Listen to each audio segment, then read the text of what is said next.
Tasty tasty అలసందల వడలు. ఇవి టేస్టీకే కాదండి, హెల్త్ కూడా చాలా మంచిది. ఇందులో ప్రోటీన్ అనేది చాలా ఎక్కువ శాతం ఉంటుంది. వీటిని బాయిల్ చేసి ఇచ్చామనుకోండి ఎవరు తినరు. అలాగే ఇలా వడలు చేసి ఇచ్చామనుకోండి లొట్టలేసుకొని తినేస్తారు. ఫస్ట్ వీటిని అయితే ఒక 4 to 5 hours అయితే సోక్ చేసుకోవాలండి. గ్యాస్ ఉన్న వాళ్ళైతే కాస్తంత మినపప్పు కూడా యాడ్ చేసుకోండి. ఓన్లీ ఇవే వేసుకుంటే గ్యాస్ వస్తుంది అనుకుంటే. మిక్సీ జార్లో ఇవన్నీ వేసుకొని ఇలా కోర్స్గా గ్రైండ్ చేసుకోవాలి.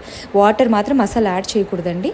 తర్వాత బౌల్లోకి ట్రాన్స్ఫర్ చేసుకొని తగినంత సాల్ట్ వేసుకొని ఇందులో అల్లం ముక్కలు, పచ్చిమిర్చి, ఆనియన్స్, కరేపాకు, కొత్తిమీర. ఇందులో కరేపాకు, కొత్తిమీర ఎంత ఎక్కువ ఉంటే ఈ వడల టేస్ట్ అయితే అంత బాగుంటుంది. బాగా మిక్స్ చేసుకొని పక్కన పెట్టేసుకోవాలి. ఈలోపు స్టవ్ పైన బాండలు పెట్టుకొని దానిలో నూనె వేసుకొని అది సలసలా కాగిన తర్వాత వీటిని వడలుగా చేసుకొని వేసేసుకోవాలి. అవి లేసేంత వరకు మనం లేపకూడదండోయ్. మనం బలవంతంగా లేపితే అవి హర్ట్ అయ్యి నూనెని పాడు చేస్తాయి అంతే.